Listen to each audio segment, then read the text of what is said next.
En el siguiente panel reflexionaremos sobre un tema que ha llenado los espacios noticiosos en los últimos meses, haciéndonos protagonistas con nuestra presencia, intentando explicar a las personas el por qué los seguros de automóviles se han transformado tanto. La interrogante hoy es, ¿hacia dónde nos conduce el mercado? Nuestros próximos invitados cuentan con una vasta experiencia y conocimiento sobre este tema y nos ayudarán a aclarar estas dudas. Invito a este escenario al señor Fernando Sánchez Gracia, corredor de seguros, socio del Colegio de Corredores de Seguros, que será el moderador de este conversatorio. Un aplauso, por favor.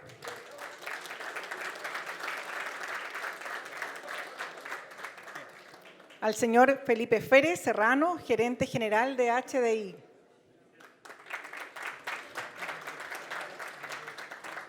Don Pablo Iturrieta Pino, gerente general de Renta Nacional. Y al señor Gustavo Espósito Claveir, gerente general de Sura.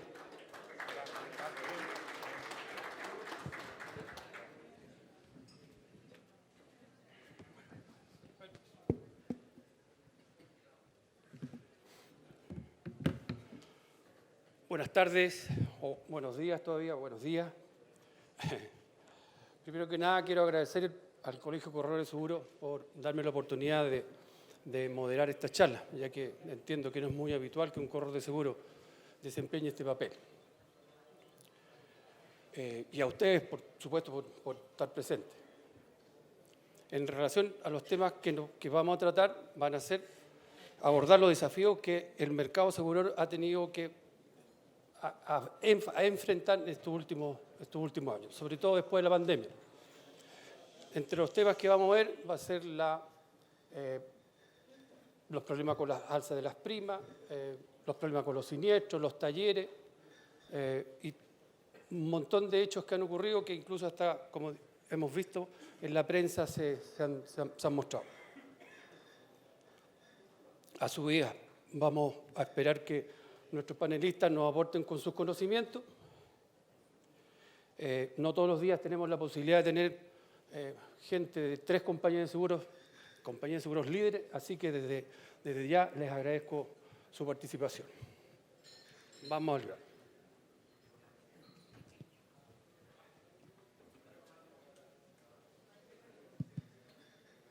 ¿Esto se prende? ¿Está prendido? Ya, ahí sí.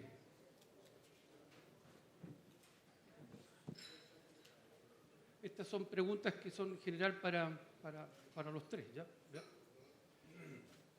Se han comenzado a oír voces que afirman que en el mediano plazo las personas no van a comprar autos, sino que van a arrendar.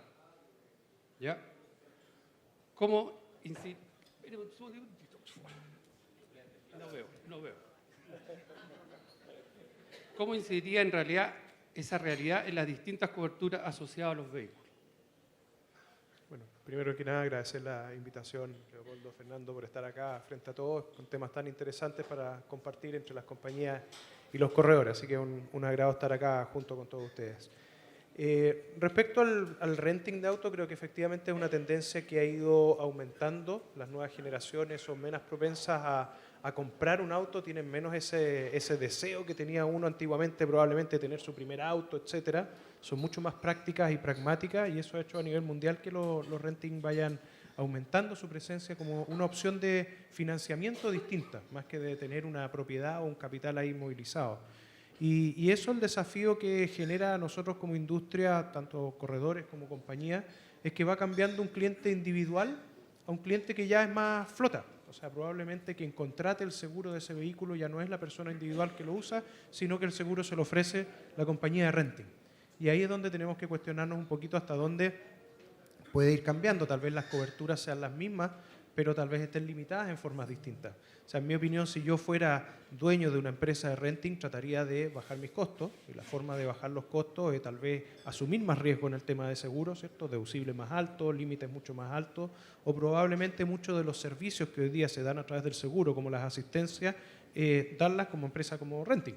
¿cierto? Tal vez probablemente decir, oye, yo soy el que te voy a buscar el auto, yo tengo mis grúas de la empresa renting y busco, ¿cierto?, un efecto de costo y servicio a mis clientes. Ahí. Dale, Pablo. Hola, ¿qué tal a todos? Buenos días. Muchas gracias por la invitación al Colegio de Corredores. Fernando, gracias. En realidad es un honor, ¿eh? No me siento tan experto, probablemente ustedes son más expertos que varios de las compañías, así que gracias.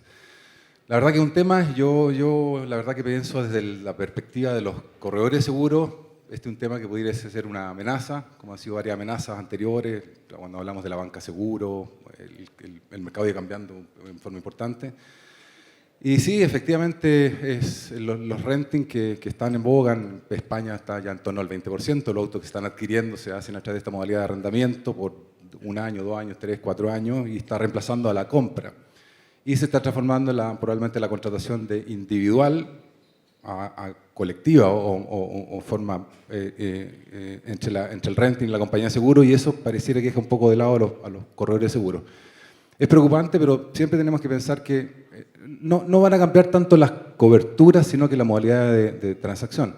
Pero hay que pensar que hoy día del parque automotriz está asegurado un 32% y se ha mantenido en torno a un 32%, y hay mucho que hacer también en otros ámbitos. En seguro, las compañías estamos en deuda todavía probablemente con innovar en cierto tipo de productos y es ahí donde queda espacio, siempre haber espacio para los corredores. Además, está incipiente esto. Yo en Chile hay recién 3 empresas de renting que están empezando, por ahí, al menos las que yo conozco, y estos procesos de negociación con las compañías, probablemente los corredores también tienen un rol bien importante en eso.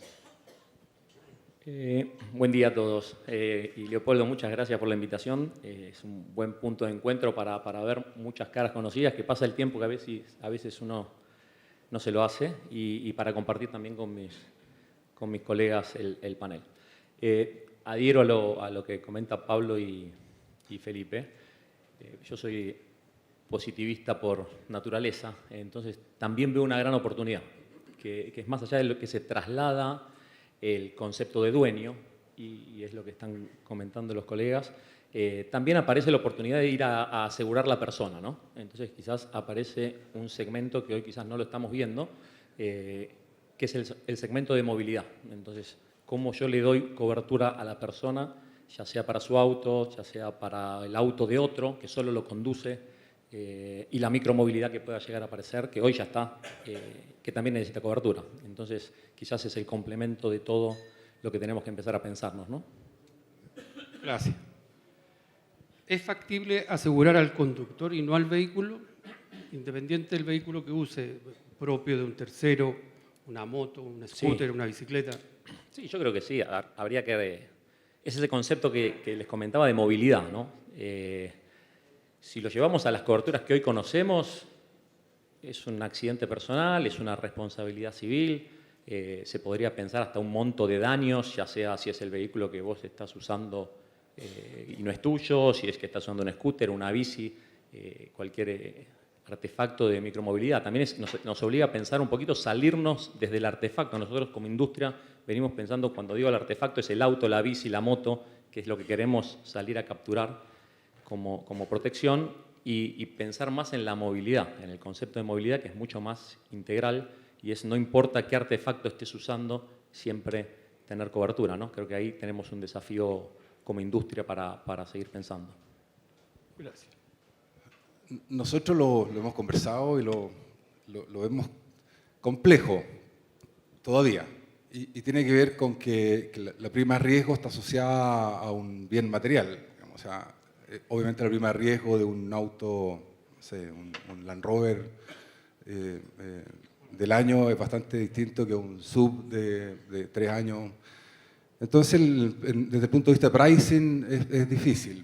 Quizás coberturas como responsabilidad civil o con primeras pérdidas pudiese, pero hasta el día de hoy, bueno, las necesidades, en la medida que vaya cambiando las compañías, tenemos que ponernos creativos y buscar las formas, pero hoy día al menos nosotros como compañía lo vemos complejo en el corto plazo.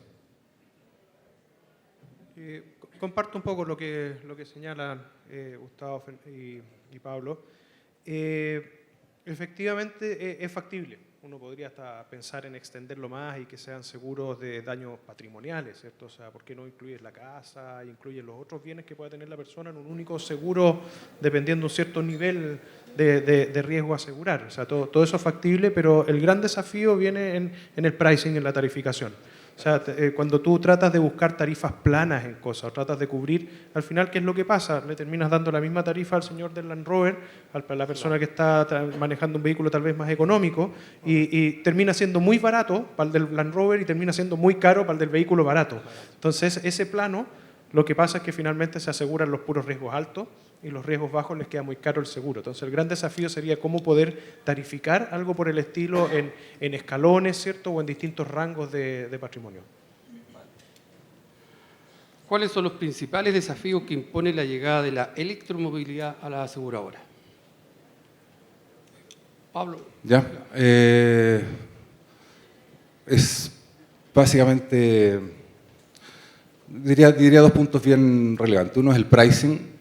Hoy día tiene que ver con que los costos de reparación hoy día son distintos y no hay proveedores suficientes.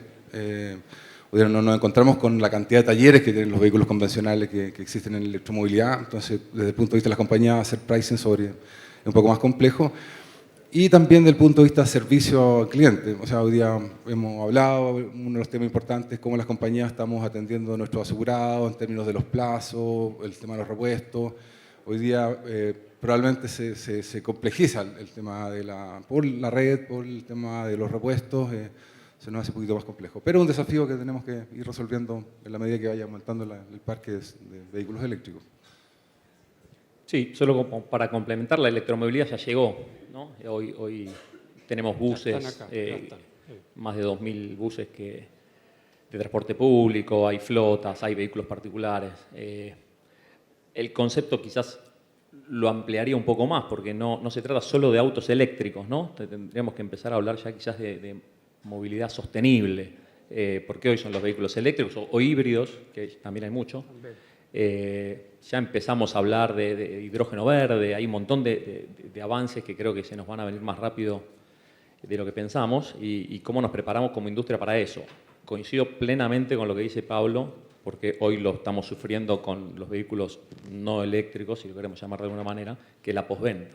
Cómo aseguramos el servicio, ¿no? Y adicionalmente a la postventa, que no es solamente la batería, ¿no? Hay un ecosistema alrededor de la electromovilidad de servicios que creo que también se tiene que abordar con infraestructura, que hoy, después seguramente lo vamos a entrar en más detalle en lo que pasa con el parque automotor normal, por llamarlo de alguna manera, que viene creciendo doble dígito y la infraestructura no viene acompañando. Entonces, me imagino que estas nuevas tecnologías llegan muy rápido a la oferta de tener el vehículo, pero toda la postventa que tiene que venir después y algunas regulaciones, ojalá que lo acompañen, creo que ahí tenemos el desafío como industria. A ver, adicional a las preocupaciones con respecto a la postventa, creo que la gran preocupación en la industria es con respecto al pricing, cómo se van a definir los precios de los vehículos, porque el pricing se origina siempre en la historia, ¿eh? Se usa mucho la historia para tarificar en los modelos matemáticos y probablemente en los autos eléctricos hay menos historia. Ahora, no me cabe duda que muy rápidamente vamos a empezar a tener esa historia, porque los factores que influyen, primero, ¿cierto? Se habla mucho de los autos eléctricos, tienen el riesgo de la explosión de las baterías. ¿Ya? Cada vez más los vehículos uno se imagina y el actuario inmediatamente dice este auto va a chocar y va a explotar, pérdida total, pérdida total al instante. Bueno, no va a ser lo más común, ¿cierto? Entonces hay preocupación por el tema de las baterías, muchas marcas ya están teniendo baterías que no explotan, ni siquiera expuestas a altas temperaturas. Por otro lado, cuando hablamos, la gran mayoría de los daños de los vehículos son daños parciales, el típico choque estacionado, ¿cierto? Que nos declaran el 80% son estacionados. Bueno, eso va a ser lo mismo, un auto eléctrico o un auto normal son exactamente lo mismo. O sea, probablemente incluso en un choque por alcance podrías tener costos menores. El auto eléctrico no tiene el motor en la punta, ¿cierto? No va a estar dañando piezas del motor. Entonces, hay distintos escenarios y riesgos que hay que ir conociendo con la historia. Y yo creo que eso es lo importante. Hay muchas aprensiones con respecto a la aceleración también de los autos eléctricos. Claro. ¿Ya? O sea, los conductores los compran y los autos tienen unas aceleraciones impresionantes. O sea, hace 2 semanas fui al lanzamiento de un auto eléctrico y aceleraba más rápido que un Porsche de carrera. Entonces, claro, las personas también tienen que aprender a manejar esa aceleración, esas desaceleraciones, y hay bastantes riesgos por ese sentido. Pero creo que nada va a ser más claro que cuando empecemos a tener ya volumen, historia, data de los siniestros. O sea, podríamos decir que van a existir restricciones especiales para este tipo de vehículos. No, yo creo, o sea, mi opinión En es que relación no a un deberíamos, auto común y no corriente. deberíamos tener restricciones, ¿No? hay que empezar a trabajar el tema de pricing y irlo ajustando en la historia. No creo que uno tenga que tener restricciones. Pablo. Yo tampoco hablaría de restricciones. Yo coincido harto del tema hoy día que no tenemos historia y se nos dificulta, hay que tener más variables sin una certeza, digamos, por lo tanto hoy día las compañías estamos cautelosas, bueno, no hay tanta cantidad de vehículos eléctricos, pero es básicamente, bueno, no tenemos la información suficiente. Lo mismo el tema de las baterías, lo mismo cómo es la depreciación de los autos eléctricos, tampoco lo sabemos. Igual incorporan serie de medidas de seguridad, que probablemente son autos más inteligentes, que van a tener medidas que van a disminuir la frecuencia o la cantidad de choques. Entonces es un tema de incertidumbre todavía. Ya, perfecto. Vamos a pasar a otro tema, delincuencia y seguridad. En el último tiempo hemos visto cómo el Estado está buscando traspasar a la aseguradora los costos del aumento de la delincuencia, como por ejemplo exigiendo la instalación del GPS o la tramitación del proyecto de ley cuyo objetivo es la instalación de dispositivos cortacorriente a costo de las aseguradoras. ¿Pueden las aseguradoras colaborar en mitigar el aumento de la delincuencia sin asumir responsabilidades o deberes en las últimas instancias, que en última instancia competen al Estado? Bueno, como aseguradoras hemos trabajado como gremio desde hace ya varios años, como la Asociación de Aseguradores conformó un departamento de prevención del delito. Ese departamento de prevención del delito ha ido buscando las causas y cómo son las formas de robo que existen para tratar de buscar la prevención, ¿ya? Pensando en vehículos asegurados como no asegurados. Finalmente la premisa que tenemos dentro de la asociación es que lo que hay que evitar es la demanda por el vehículo robado, ¿okay? Y así es como se han hecho bastantes modificaciones que creo que sí van teniendo impacto. Ya se podía antes inscribir un auto con una factura ideológicamente falsa, ¿cierto? Y un auto clonado, transformarlo en un auto nuevo, sacarles placas patentes, etc. Eso obviamente hace que un auto robado se venda muy bien. Claro. Y evitando eso, evitando que sea fácil vender las piezas de los autos, que sea difícil clonar los autos, que no puedan circular sin patentes en las carreteras, que se busque marcar piezas, creo que es la única forma de combatir el delito y que se combate para todo, no solamente para el 30% de los autos asegurados, que las últimas cifras ya estaban más cerca del 29%, o sea, también ha ido afectando la cantidad de personas que pueden acceder a un seguro. Perfecto. Ahí, Fernando, no sé si se puede ser políticamente poco correcto, no incorrecto, poco correcto. Porque se viene conversando mucho esto de si lo público, lo privado. Yo creo que esa discusión en este ambiente y en todos no nos lleva a ningún lado. Creo que la palabra clave acá es la colaboración, ¿no? Colaboración y coordinación.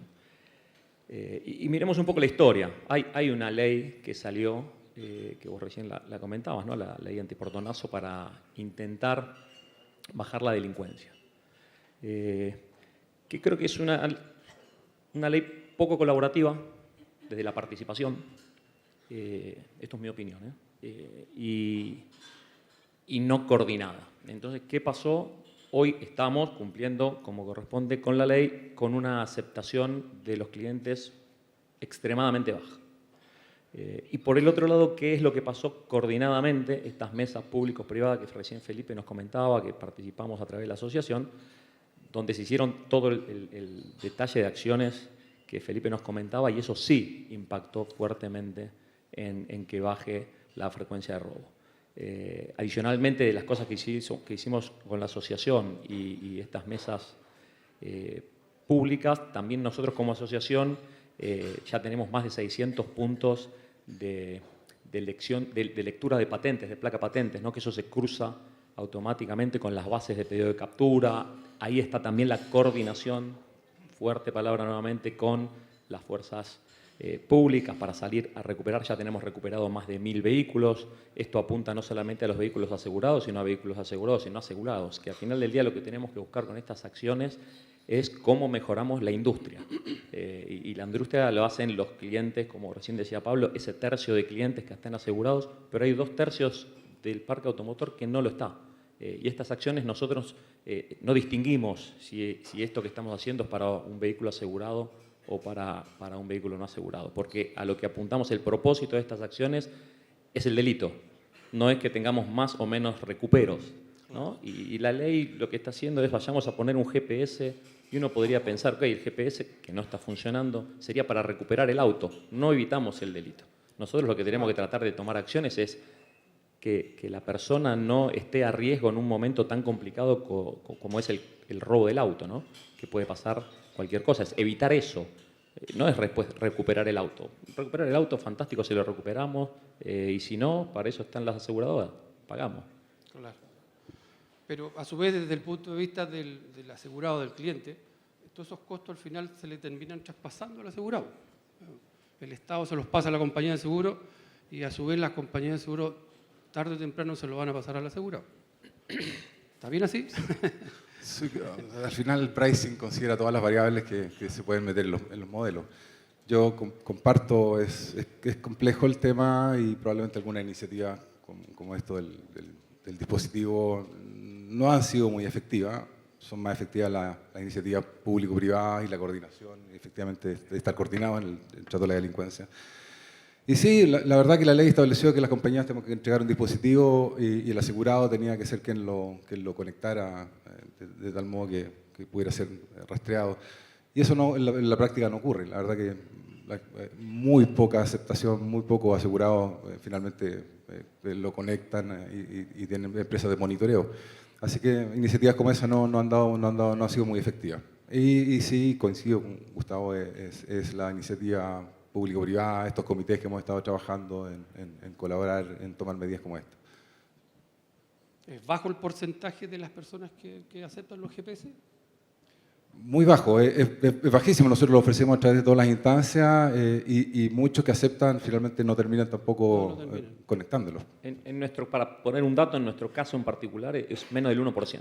Menos del 1%. Lo que pasa es que muchas veces no es algo que el cliente haya querido ni buscado, ¿no? No es algo de beneficio del cliente, sino que se buscó como una iniciativa para tratar de bajar la delincuencia. Nosotros creemos que hay que ir a matar la demanda más que tratar de poner dispositivos que, como dices tú, al final termina pagándose privadamente. Claro. Pero mucha gente no quiere instalar los dispositivos, te afectan las garantías de los autos, te interviene electrónicamente el auto, hay gente que no quiere que lo estén siguiendo con un dispositivo. Hay múltiples motivos por los cuales las personas no Claro. les interesa. Y por último, nosotros estamos viendo un universo, ¿cierto? Un subconjunto de personas que están aseguradas, que como dice Gustavo, bueno, si para eso estoy asegurado, me van a pagar el auto. ¿Ah? Correcto. Y además cuando saben que tienen que pagar, se desisten inmediatamente. Claro. Ya, vamos a pasar a otro tema. Mejora del servicio. Según información de la página web de la CMF, los tiempos de reparación de un vehículo siniestrado en promedio del mercado son 73 días. 36 días desde la denuncia al ingreso a taller y 37 días en taller. El tiempo en el taller, en los últimos 3 años, el tiempo en el taller se ha mantenido en los 37 días. Pero en el caso desde que se ingresa la denuncia de siniestro y se le da la orden de reparación o ingreso al taller, esos tiempos han ido aumentando en los últimos años. En el año 2020 eran 18 días, en el 21, 23 y ahora son 36 días. Desde que la compañía recibe la denuncia y le asignan un taller. Le dan la autorización para ingresar al taller. Por otro lado, antes de la pandemia eran de 3 a 15 días ese periodo, ¿ya? ¿Cuáles son los factores que están influyendo actualmente en los tiempos de respuesta ante un siniestro? Ahí creo que es importante, es un fenómeno de fácil explicación, ¿cierto? El tiempo entre que la denuncia y que ingresa al taller no es porque la compañía esté haciendo algún trámite, esté pasando algo que la compañía está haciendo más o menos eficiente en el proceso. ¿ya? En términos generales, las compañías podemos tener procesos distintos, ¿cierto? Pero del momento que tú haces la denuncia, se asigna al taller. Y ahí ya la coordinación para ingresar al taller, ¿cierto? Se hace el mismo asegurado con el taller. O sea, si quisiera entrarlo al día siguiente, lo entra al día siguiente, ¿ya? Si mi señora quiere entrarlo cuando sale de vacaciones el niño, de vacaciones de invierno, no le ponemos la pistola al pecho para que lo vaya a dejar. Muchos clientes, ¿cierto?, pandemia y todo, empezaron a usar más sus vehículos cuando empezaron a evitar el riesgo de los contagios, la locomoción colectiva y todo. Correcto. Puede ser un factor, pero creo que no es el más importante. Lejos lo más importante es la disponibilidad de repuestos. Lo que se empezó a hacer, ¿cierto?, una práctica cada vez más habitual, es que si el vehículo podía circular, dado que los repuestos no estaban en los talleres, ¿cierto?, se coordinaba el cliente con el taller para ingresarlo una vez que los repuestos estuvieran en plaza. Entonces, para no tener el auto en el taller acumulando polvo, ¿cierto?, si no iba a ser intervenido porque no estaban los repuestos. Entonces, todos los vehículos que pueden circular, hoy siguen circulando, una práctica que quedó, ¿cierto?, post pandemia, hasta que los repuestos están en el taller y se puede reparar. Y, bueno, hemos sabido todo un poquito la dificultad con el tema de repuestos que ha existido en la industria. Claro. Estoy de acuerdo con Felipe, así es, eso es lo que ha pasado. La verdad que inicialmente con esta falta de repuesto, con el tema logístico, puertos, la verdad que se empezó a cambiar un poco la figura y los vehículos se coordinaban con lo que estamos haciendo nosotros, al menos coordinando con los asegurados, en qué momento entran al taller, de tal modo que ingresan el auto al taller y empiezan a trabajar con los repuestos ya disponibles. Los procesos, en nuestra compañía nos preocupamos de generar rápidamente la orden de trabajo de tal modo que entren a los talleres, pero mientras no estén los repuestos no tiene sentido. Y la gente sigue operando, y se coordina. Lo que es importante es coordinar que la llegada de repuestos con el ingreso del auto y tal modo.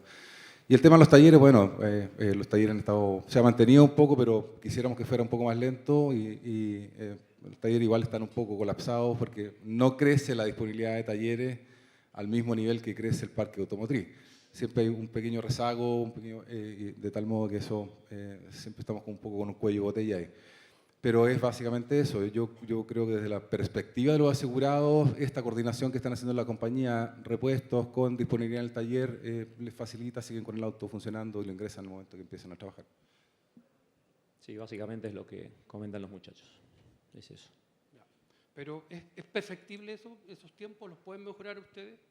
Sí, a ver, estamos trabajándolo. Hay temas estructurales, lo que recién decía Pablo, ¿no? Tema de falta de stock de repuestos es una realidad, el tema de falta de infraestructura de talleres es una realidad, parque automotor creciendo, infraestructura decreciendo, cuello de botella asegurado. Como industria creo que todos estamos más o menos haciendo lo mismo, esto que impacta en el servicio, no metamos el auto si no tenemos los repuestos, si el auto puede seguir circulando con la seguridad activa y pasiva del auto, claramente, si puede circular, para que tenerlo parado. Pero hay un tema, porque nos lleva al diagnóstico, en esta señal, ¿por qué tantos días? Empezamos a ver, creemos que este es el diagnóstico, pero creo que hay un tema más profundo que es el que tenemos que ir a buscar, que es entender primero la complejidad de la industria de autos en Chile. Todos lo deben vivir si salimos un poco de las fronteras.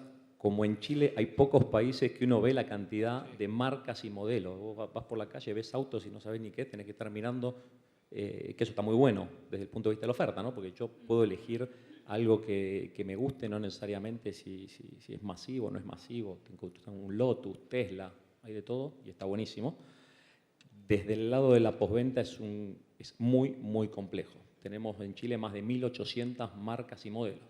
Porque una manera simple que cualquier actuario te puede decir el número es con toda la historia de siniestros que nosotros tenemos como industria, podríamos más o menos predecir cuáles son los repuestos que vamos a consumir en el futuro y estoquear. Si sabes qué, son tantas ópticas, tanto parachoques de tal marca, modelo, eso en un escenario de 1.800 marcas y modelos, que algunas marcas y modelos se llaman igual, pero el repuesto es distinto. Eso lo hace muy complejo. Entonces, algunas acciones estamos haciendo como esas, es decir, cuando tenemos la seguridad que nosotros sacamos tanto parachoque de Toyota Yaris, bueno, trae 400 y los guardamos ahí y los vamos consumiendo, pero eso lo podés hacer con muy pocas marcas y modelos. Entonces, ahí está esa luz y sombra de algo que es positivo desde la oferta, que puede haber un montón de autos, pero que es negativo desde la postventa, ¿no? Esa es la complejidad de la industria. Perfecto. Y respecto al quiebre de stock de repuestos de las diferentes marcas, ¿qué puede hacer la industria del seguro con la industria automotriz para mejorar esta gestión? ¿Tienen contacto ustedes con la industria automotriz? Ahí, Fernando, un poco lo que, y haciendo cargo de la pregunta anterior, ¿qué podemos hacer nosotros como compañía? En el mundo de los repuestos, claro, lo que podemos hacer es estar transparentando y entregando información, ¿cierto?, a los importadores de los problemas que estamos teniendo. Siempre también hay una gestión entre importador y el taller que está reparando. Entonces es importante para ellos también tener un feedback al final del cliente, lo que está pasando, ¿cierto?, con el repuesto. Entonces lo que hemos hecho dentro de nuestras manos es entregar información, entregar de los repuestos que están en importación, que están en espera, para que puedan manejar un poquito su stock, como dice Gustavo, y tratar de tener los stock acá localmente. Pero hay otro gran problema estructural que es con respecto a las manos de obra, y ahí también estamos tratando de hacer cosas. Hoy día en Chile existen todas las carreras técnicas para un mecánico, ¿cierto? Y cuando uno llega al auto a la revisión de los 10.000 kilómetros hay muchos mecánicos. Y eso funciona como un reloj y te dan un estándar y tú lo llevas un día y en ese mismo día te entregan el auto y funciona como un reloj. Cuando tú te vas al mundo de desabolladura y pintura, son carreras técnicas que no existen en Chile. O sea, todavía el mundo de desabolladura y pintura funciona como oficio, funciona muy similar tal vez a la construcción. El maestro no llega el día lunes y el día martes tú lo recibes con una choquita, con un café caliente y un pan tostado, porque si se te va, es peor el escenario, ¿cierto? Entonces, en eso también nosotros hemos buscado colaborar, ¿cierto?, en distintas iniciativas, hemos estado tratando de formar con distintas instituciones, desarrolladores y pintores, iniciativas que espero que en el futuro vayan creciendo. O sea, al minuto ya uno va sacando a poquito más desarrolladores y pintores, pero creo que esas son iniciativas importantes para que el taller pueda tener una real gestión de lo que está ocurriendo, ¿ya? Y puedan tener gestión con sus personas también. Entonces, en todas esas iniciativas, tratando de trabajar con las marcas, como a nivel de asociación, hemos conformado algunas mesas de trabajo donde veamos tanto los temas de robo como los temas de reparaciones. Sí, ya que Gustavo fue un poco políticamente, no. Sí, hay un tema de muchas marcas, modelos y probablemente muchos ajustes de los stock, digamos. O sea, nos encontramos sí, efectivamente con marcas, modelos con el mismo nombre, pero la versión hace que sea tamaño de puerta distinto, el parachoque distinto. Y ahí es complejo porque finalmente las automotoras tienen el stock, hay un tema financiero importante. Así que bueno, y lo otro, claro, efectivamente nosotros evaluamos la posibilidad, yo sé que algunas compañías han hecho de ver cuál es el movimiento de repuestos que voy a tener y puedo proyectar un año, pero efectivamente con tantas marcas, modelos se hace prácticamente imposible. Y además que hay todo un tema logístico detrás que no es fácil sobrellevar. Pero parte de mi pregunta era si ustedes como asociación de aseguradores, ¿tienen contacto con el mercado automotriz? ¿Hablan, conversan de este tipo de cosas? Porque muchas veces le echan la culpa a las compañías de seguro. Sí. La televisión le decían que los tiempos, que suben el seguro, pero también hay una responsabilidad del mercado automotriz. ¿Ustedes lo conversan con ellos? De hecho, sí, nos juntamos como asociación varias veces y creo que como aseguradoras también tenemos el ejercicio de juntarnos con los importadores, dealers y demás. Pero Felipe compartió conmigo algunas reuniones con el ANAC, que es el gremio que comulga a los dealers, a los importadores y demás. De momento, también opinión muy personal mía, poco políticamente correcta. No sale de aquí, sí, ya lo escuché cuando hablaban con el senador y entonces estoy en confianza. Fuimos avanzando, pero no a la velocidad que creo que se merece la industria que avancemos. Porque las conversaciones fueron... Hoy la ola pasa y la memoria es corta. Hoy no estamos en la televisión todo el tiempo de por qué aumentábamos los precios de las primas. Y para mí la respuesta caía, pero es como pedirle al panadero que no aumente el pan cuando sube la harina. O sea, mi materia prima es el auto. Si el auto aumenta, el repuesto aumenta la prima de seguro. Es muy simple. Y los que teníamos que dar esa respuesta éramos las aseguradoras. Entonces sí, existe la iteración, desde mi opinión no muy fructífera todavía. Otro tema que se ha visto y que ha dañado a los asegurados es la liquidación, la indemnización directa. Yo no digo que ustedes como compañía o algún específico lo hagan, pero sí hay compañías de seguros que ahora han decidido indemnizar en forma directa a los asegurados y les dicen aquí está la plata, arréglesela usted. Los asegurados a veces no les alcanza la plata, van al taller regulador y el taller regulador les dice yo no te conservo el precio, ese precio es para la compañía de seguro y ellos tienen que salir a buscar los repuestos, tienen que salir a buscar el taller. ¿Ustedes creen que eso daña su imagen como aseguradores? Bueno, a ver, eso es buen tema. La posibilidad de indemnizar está en cualquier póliza, con lo cual el cliente siempre tiene la opción de querer elegir la indemnización.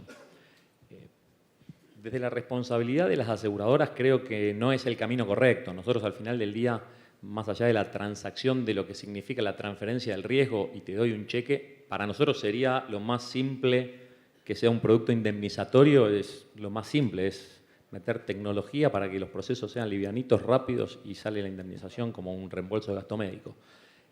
Creo que ahí nos estaríamos transformando en solamente quedarnos en un producto transaccional a una solución. Nosotros debemos ser parte de esa solución para el cliente. Como bien vos decías, si es una indemnización, yo creo poco probable que un cliente, persona, tenga mayor poder de negociación con un taller, con un importador de repuestos, que una aseguradora, que es una gran tienda, ¿no? a la hora de comprar, y claramente por los volúmenes tenemos descuento.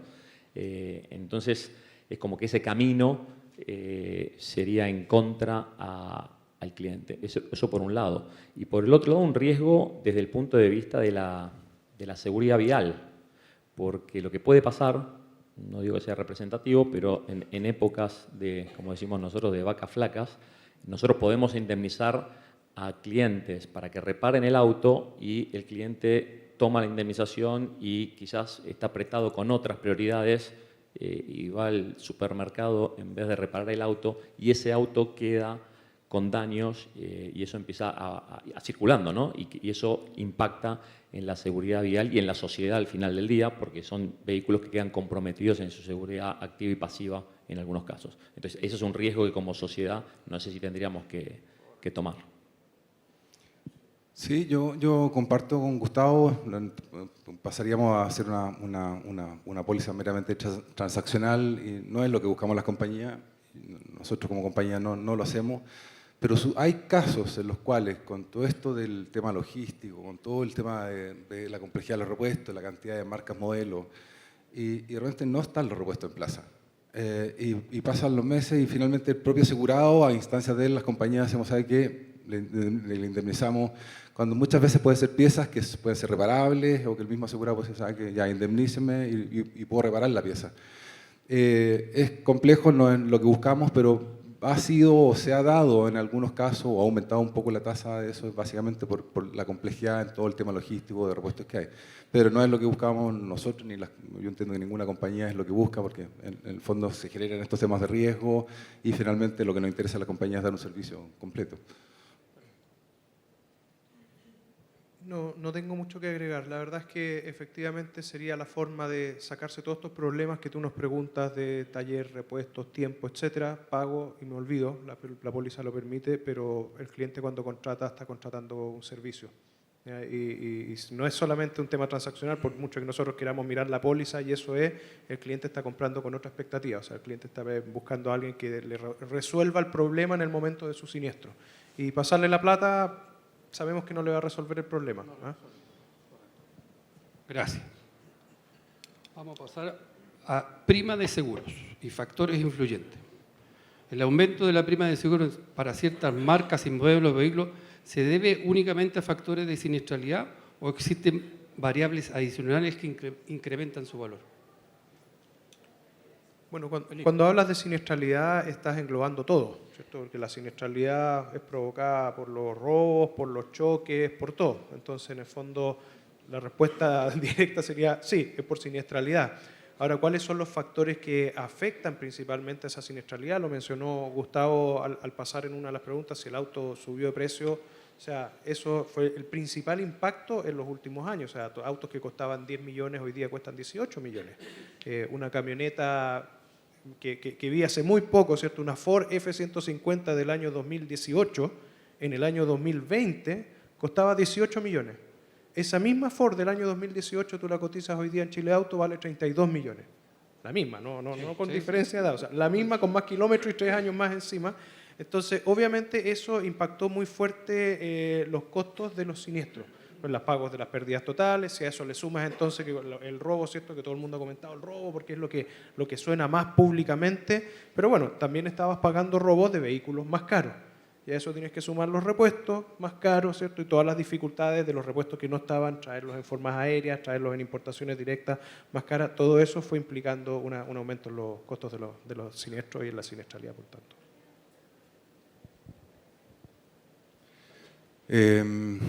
Sí, vivimos la tormenta perfecta después de pandemia. Fue autos nuevos, precios de autos nuevos, autos usados, repuestos, logística, talleres, aumento de robo, disminución en la tasa de hallazgo. O sea, fue tremendo. La verdad que yo creo que todo el mercado sufrió.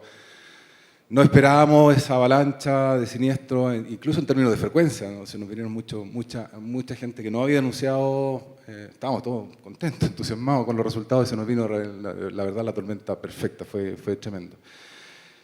Es detrás de lo que hacemos las compañías está el pricing y detrás del pricing están los costos. Y los costos tienen que ver con en autos nuevos, autos de alta gama, no autos de alta gama, tiene que ver con el valor del vehículo, el valor de los repuestos. También lo que hacemos las compañías es quiénes son los asegurados. Para nosotros es muy importante.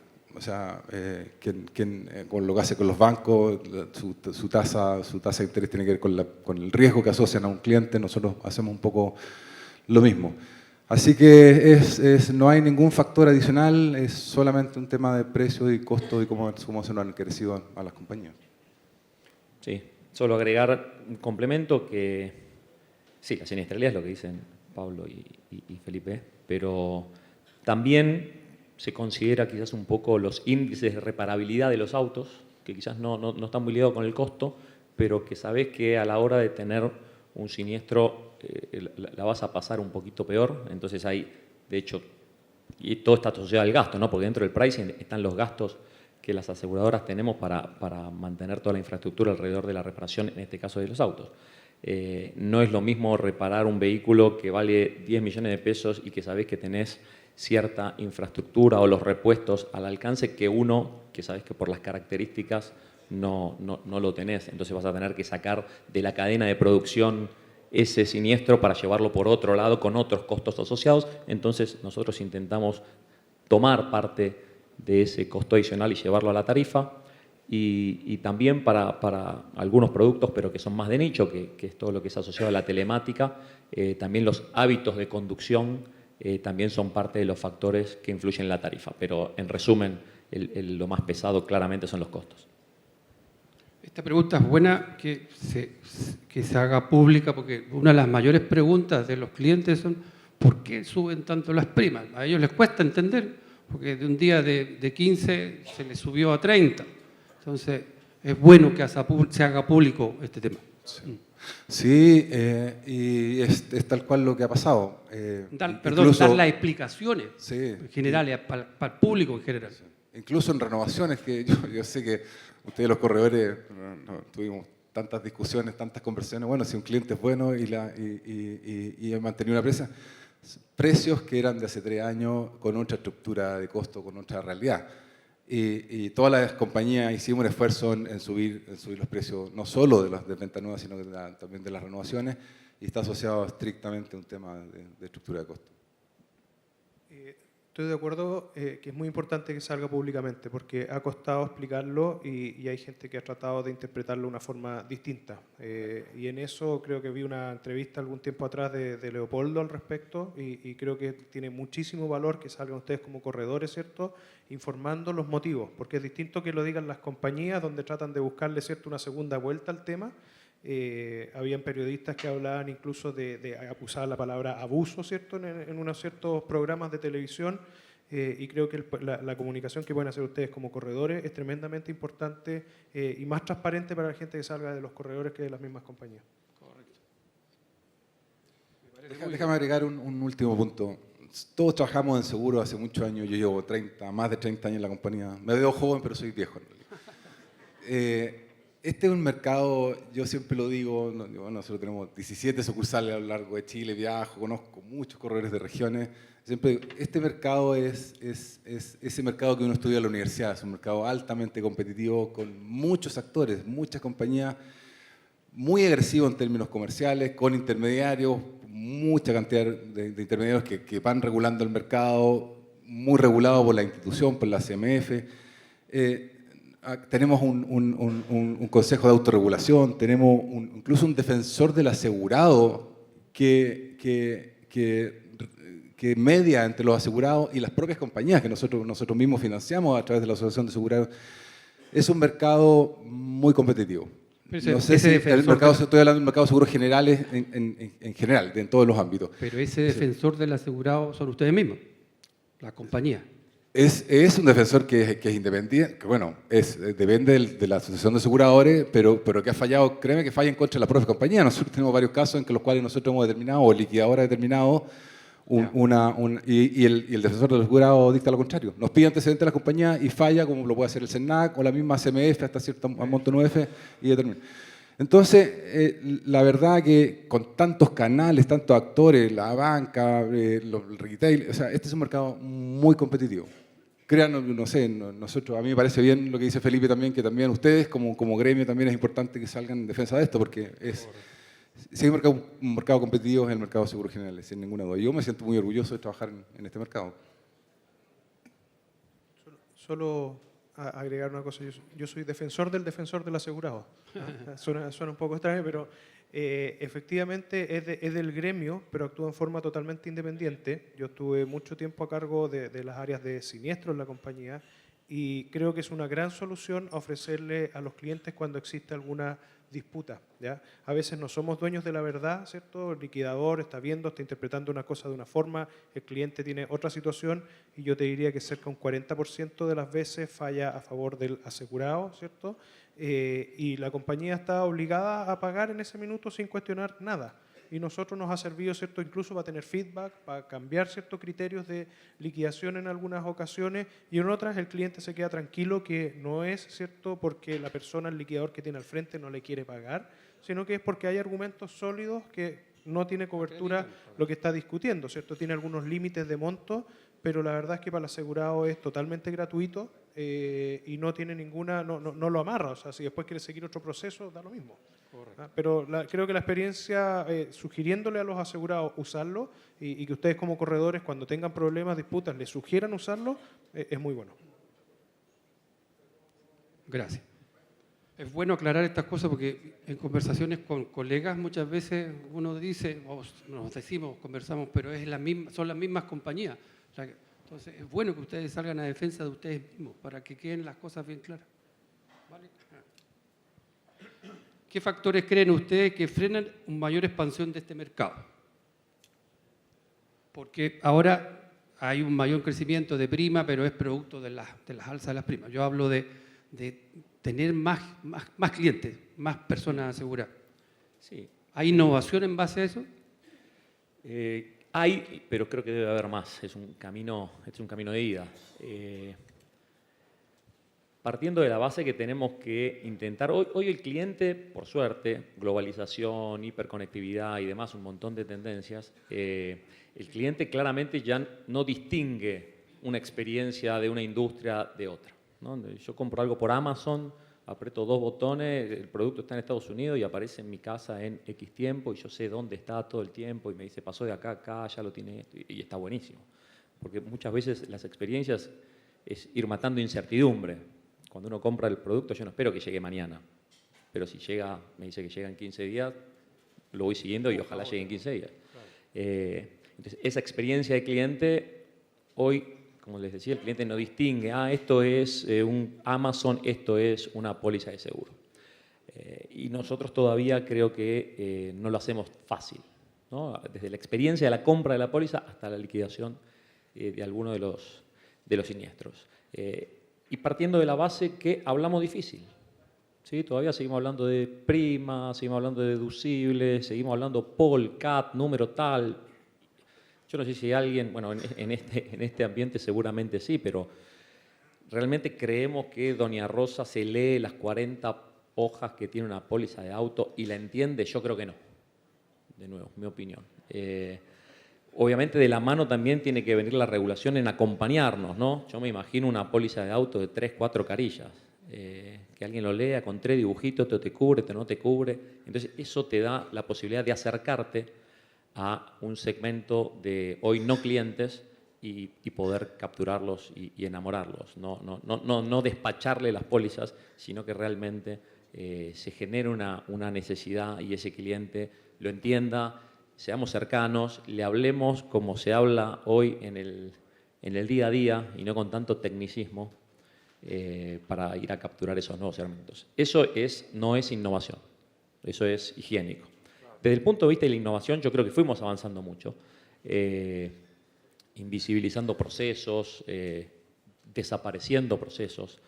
La tecnología nos acompañó mucho a que hoy, desde un celular, que hoy todo se lleva a un celular y los seguros no somos ajenos, que también eso facilite mucho, tanto para el canal como para el cliente, la posibilidad de la interacción con las aseguradoras, ¿no? Nosotros estamos en una posición muy lejana muchas veces del cliente. Y hoy todo eso como experiencia creo que se aplanó mucho. Hoy ya vas y elegís en una línea aérea qué tipo de ticket querés para ese viaje en particular y para otro elegís otro tipo de ticket y está fácil de poder hacerlo. Después que te cumplan o no te cumplan la línea aérea es otro tema, pero desde el punto de vista de diseño de experiencia está bueno. Y creo que ahí vamos avanzando, pero tenemos mucho camino por recorrer y claro que necesitamos que las regulaciones también nos acompañen en ese proceso, ¿no? También tenemos que empezar a pensar, lo hablábamos recién, Pablo ya te dejo, todo lo que es la micromovilidad. Está cambiando cómo se mueve la gente, particularmente en auto estoy refiriéndome, y si nosotros seguimos solo viendo ese auto, nos vamos a perder de acompañar al cliente en todo el resto de la movilidad que también necesita acompañamiento.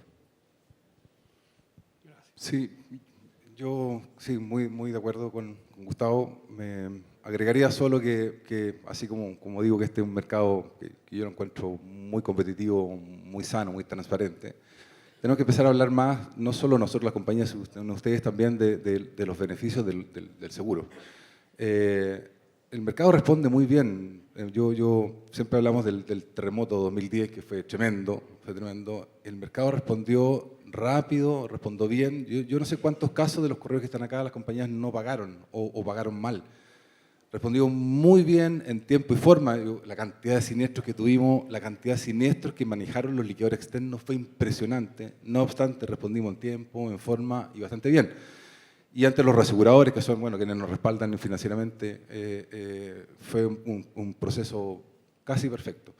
Y hay que transmitir eso, y tenemos que sentirnos orgullosos de este mercado, de lo que hacemos, de cómo colaboramos, cómo construimos el desarrollo de la economía. No obstante, me atrevo a decir que falta, no sé si por el lado de la innovación tecnológica, sino que abrir un poco más las posibilidades, porque hoy día nosotros de repente las compañías nos llegamos con los autos nuevos, los alta gama, el perfil de cliente, y no tenemos tan metido el concepto de microseguro que tienen otros países, que van a otros segmentos distintos, con productos distintos, con productos más baratos, con coberturas que son accesibles.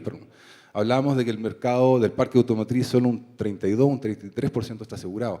O sea, hay casi un 70% de vehículos no asegurados y no encuentran o la cobertura o el precio bajo el cual podrían ser asegurados. De repente las compañías nos quedamos que aseguramos no, hasta 10 años, de cierto tipo de marca, cierto tipo de...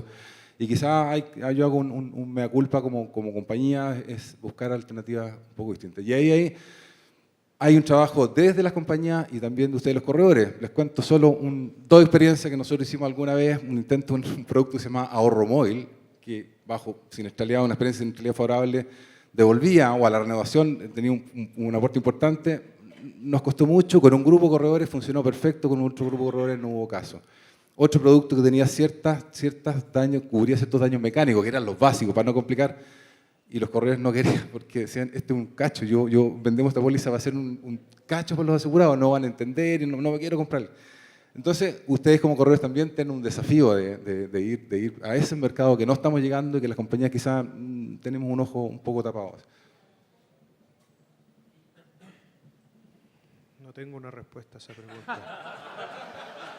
Si la tuviera, tendría asegurado ese 70% de autos que no están asegurados, se los estaría quitando a los colegas acá en este ambiente competitivo, pero creo que todos hemos buscado, ¿cierto?, tratar de penetrar en ese mercado, que vemos que hay un 70% de gente que no se asegura, hemos sacado productos distintos, hemos hecho focus group, así que creo que esa pregunta se la vamos a dejar al Colegio de Corredores para que nos traiga las iniciativas para poder capturar ese mercado. ¿Ah? Ya, gracias.